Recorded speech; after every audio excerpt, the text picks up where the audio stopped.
and my dear friends. My topic is a little bit odd man out. It's about Salman Rushdie's The Readers of the Midnight, a Critical Study. So I just first want to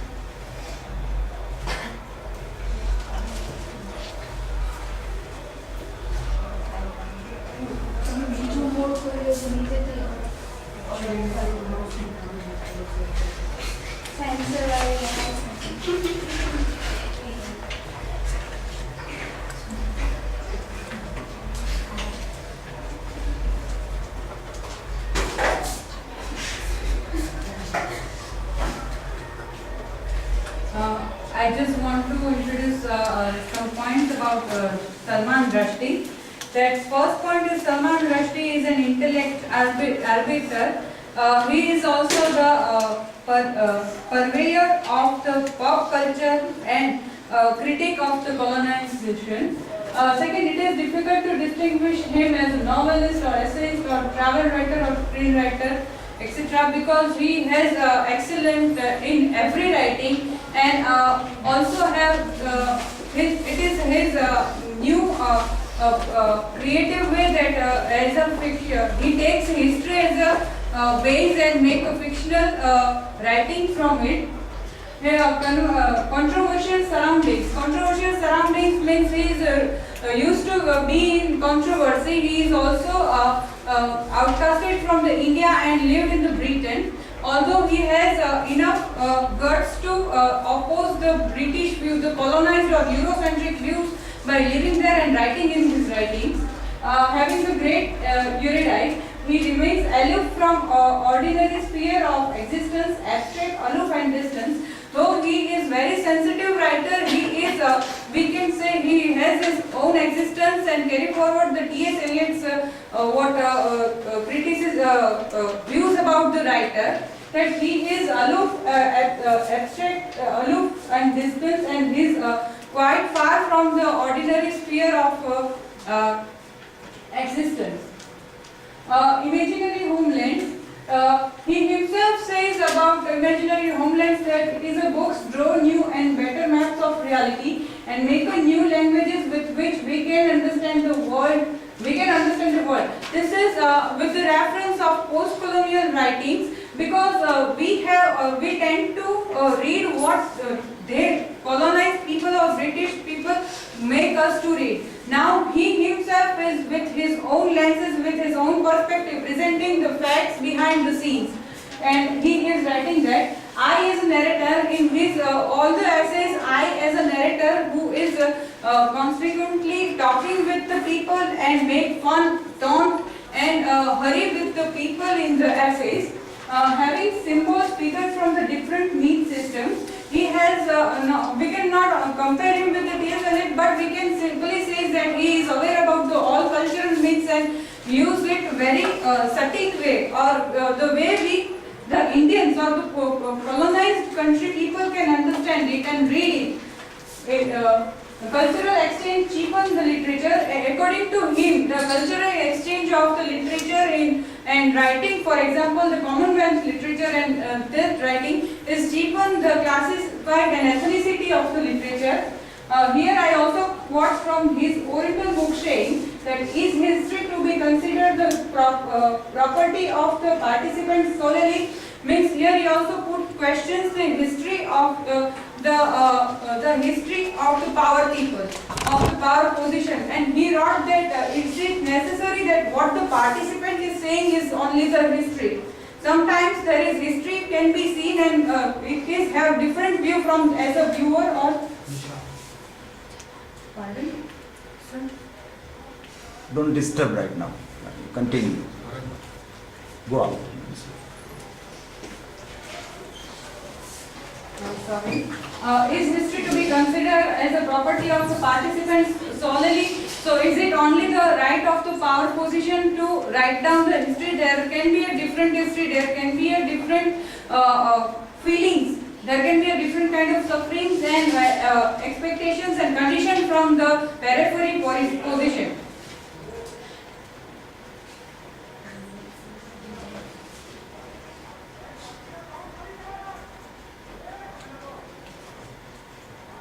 The riddles of the midnight. Here he says that India is one nation and Pakistan is another. Both are the children of the midnight of 15 August 1947. Here this is his book that Children of the Midnight. And in his book he writes about the two nations and the creation of the nation and the conditions of the nation after after the departure.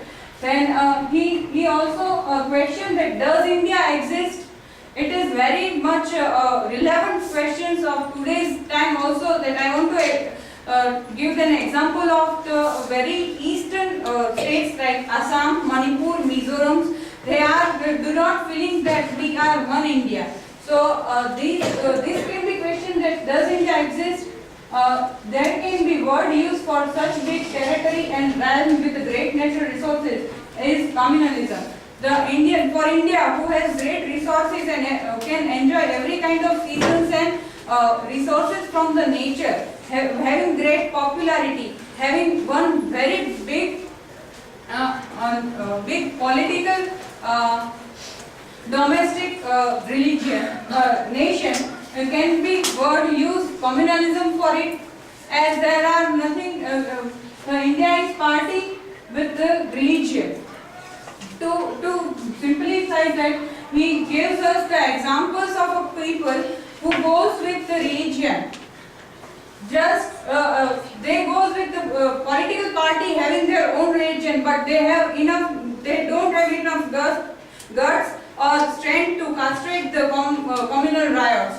Second thing, communal riots and faith. They have the faith in the religion. They have faith in their own staunchly. They cannot see that other people also have the same faith like in their God, and they have try to pardon the nation on the name of the just so-called religion. After this, religions are only words. What is behind them is the same, whichever faith is. This quote is from the essay itself. One person as an example in the essay, and he is saying that after all these religions are only words, what is behind them is the same whichever faith is. So this is not a nihilism, but he is a neutral. So that person is quite neutral to the situations of the communal riots or religion or what is going on by the name of the religion. And here nationalism is in the mouth of the people but hardly found in the heart. I also found that this traces in this essay that nationalism is in the mouth. I just born here and I work here. That's why it is my nation. There is not any kind of feeling of nationality found in this any people's heart. Have you find that can you do this for India? No one do this for India. If cricket team wins, we will cheer up with that. We win. But if our football team wins, means the football team we prefer, that team wins. At that time also we cheer for that. We for religion and for all that we are having a faith that Sikhs are having most nationalist feelings. This religion has this feelings, this religion has that feelings, but we cannot see India as a whole. And that is the question, that where is India, original India? Is it lies in our minds? We have it with us in our minds or heart that we should do this for our nation. Just now I just want to connect it with one WhatsApp message I have received today, that I have received that being an Indian, I have just on this day I have taken oath that not to make it dirt on India. I will not throw any kind of dirt or waste on the roadside or any outside. So can we do that? No. So here Salman Rushdie also put the questions of the existence of the India itself. And if there is no existence of India, then why there is a partition between Bangladesh and Pakistan, and why they are all the time attacking on India? The language of now I am going to criticize the essay that the language of Rushdie is very lucid and simple, and he is using that as if someone is talking with us. If we can read the essay, we can easily understand, but it is hard. But it is hard to read between the lines. it is easy to understand the writing words, but it is quite hard to get to read between the lines and get the core of the essay. But it has some thorny sharpness which piques the reader's mind. Though it is very lucid, it is very simple, but some thorny sharpness is there in the writing. Some words, some phrases are there, like does the India exist? Is the 3 words only. But it pinch our mind and make us try to waken up.